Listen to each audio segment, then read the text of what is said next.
Hi guys, welcome back to my kitchen. Let's decorate a beautiful cake. I'm starting by trimming off the excess, which is the top, in order to get nice, neat, smooth surfaces to work with. And I'm adding some simple syrup on there, which is equal parts of water and sugar. This helps to lock in extra moisture into the cake and prevent it from going dry, especially when you cut into the cake and do not consume it immediately. So after that, I added some buttercream onto my cake drum and started to assemble the first tier, which is 8 inches. It's vanilla on vanilla, so I am just repeating the process here on the 6 inches, which is the top tier, putting some buttercream in the middle and doing my crumb coat, which is locking in the moisture and also the crumbs to give you a nice finished surface to work on. After setting up, I'm going in with my final coat on the first tier and just using my offset spatula and my bench scraper to remove excess frosting and work scraping it until I achieve a nice smooth surface. Now it's time for me to go in with the neon yellow, which is softball theme, to match the color of the cake that the customer provided. Here I'm just finishing it off, and on the bottom tier, customer wanted red, white, and blue, a little bit adventurous, pairing these two colors together.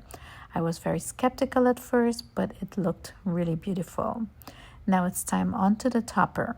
I rolled out some yellow fondant and I am using some chocolate to mold and paste two pieces together, using some little sticks in there because this is going to be standing on top of the cake, and I set it aside to dry.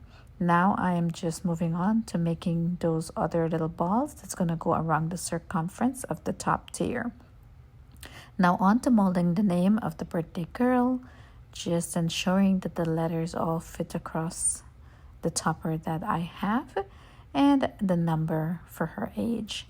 Once I have all of those, it's time to put the details. This part was the most time consuming because this is sped up 10 times.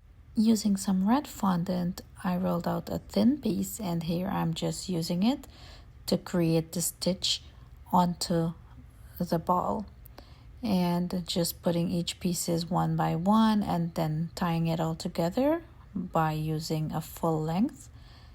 And after I achieve that, it's time for me to attach the name, the letters for the name and the age, just by using a little bit of water, which helps it to adhere to the ball. Look how beautiful that turned out. So the hard work and time was well worth it.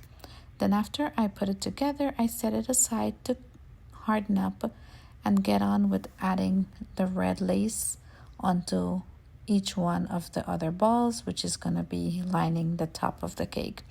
I added some buttercream onto the base, and it's time for me to put the top on there, just ensuring it's perfectly set and centered. And now it's time to add those little fondant details. Now, rolling out some black fondant, I will be cutting out two silhouettes.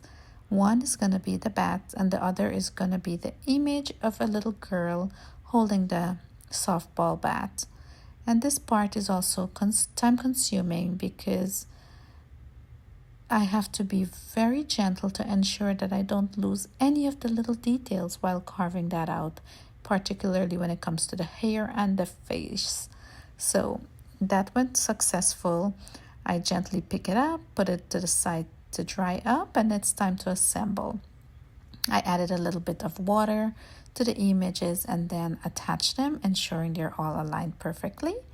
And after that, I added my frosting into a piping bag, and I piped the little dots onto the entire base of the top tier, which I feel tied it nice and perfect together. And I repeated the same process using the multicolor frosting on the base and a star tip nozzle.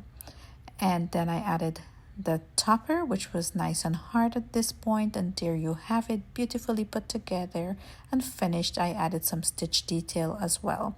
What's your thoughts on this? Leave in the comment below if you liked it, and what do you want to see me make next. Until next time, thank you for joining me. Stay blessed.